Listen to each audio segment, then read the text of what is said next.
final de la Guerra Civil Española, algunos permanecimos ocultos en nuestras propias casas para salvar nuestras vidas. Éramos conocidos como topos, aunque la gran mayoría ni siquiera sabía de nuestra existencia. Mi nombre es Manuel Cortés Quero y fui uno de esos hombres que pasaron toda una vida entre las sombras. La historia de los protagonistas de 30 años de oscuridad llegó a mis manos casi por casualidad, ¿no? Un amigo me comentó que había leído, que había visto en televisión un pequeño reportaje acerca de un hombre que había estado encerrado en su casa durante 30 años. Desde el primer momento lo que me atrapó de la historia fue una pregunta, ¿no? ¿Cómo una persona llega a estar en su casa, en su propia casa, encerrado durante 30 años, ¿no? A partir de esta noticia, pues empecé a buscar más documentación, más información, a leerme todo lo que había sobre los personajes, que no era mucho, y la verdad es que tuve claro desde el primer momento que quería contar esta historia, y además que lo quería contar de una forma especial. Lo que me impactó fue ver que, bueno, la historia humana de supervivencia era brutal. Es decir, siempre se cuenta la historia de la guerra, de vencedores y vencidos, de lo duro que fue la posguerra, pero o sea, no tenían ni idea de que existieran personas que durante 30 años permanecían encerradas en sus casas por miedo a ser fusilados. El proceso de documentación no se basó tanto en documentación escrita, porque no había apenas material bibliográfico sobre los topos. Se basó mucho más en entrevistas a familiares y a investigadores que habían conocido a estos topos, ¿no? Fue positivo hacerlo así porque creo que nos dio una historia mucho más humana.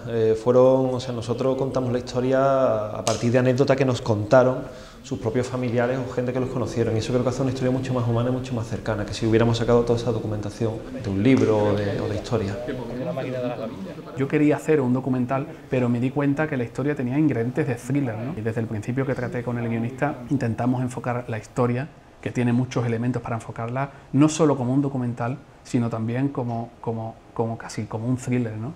Manuel buscábamos desde el principio, le insistía mucho con que fuera una película entretenida, de género en la medida en la que la historia lo posibilitara. Y yo creo que eso para mí fue un reto atractivo.